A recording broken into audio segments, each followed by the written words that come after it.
Stryker has recently recalled nearly 30,000 hip implants in the United States. More specifically, Stryker has recalled its Rejuvenate and ABG2 femoral stems. Now, how will you know whether or not you have a recalled Stryker hip implant?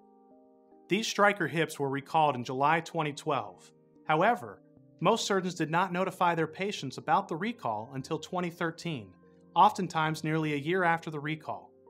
For most of you with a recalled hip implant, your surgeon sent you a letter, notified you that your hip implant was recalled, and asked you to come back into his office for an examination of your recalled hip. I've spoken with many of you in this situation, and I understand how shocking this initial news was.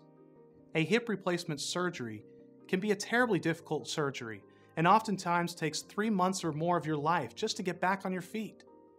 Now, after you've gone through that life-altering event, you're being told you have a recalled hip implant?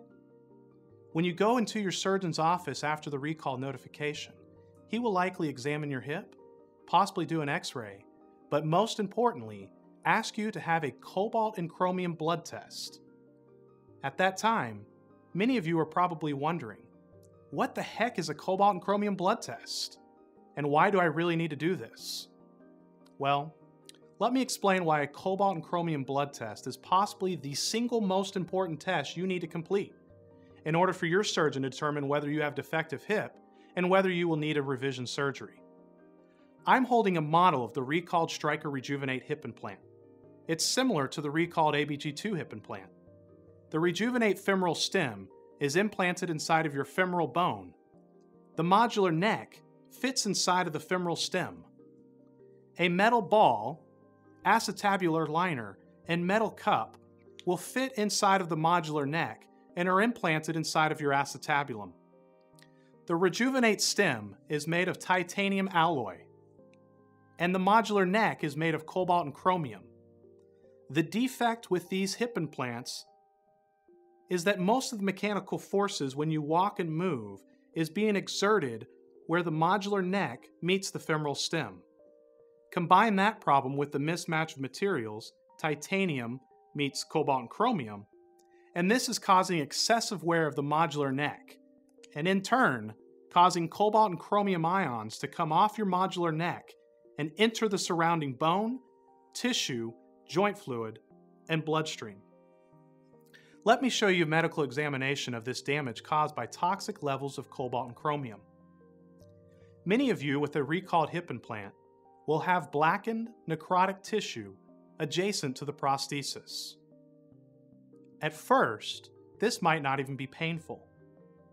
However, soft tissue irritation and inflammation may cause advanced inflammation, weakening, and necrosis of soft tissues, and a pseudotumor may form, as you see here.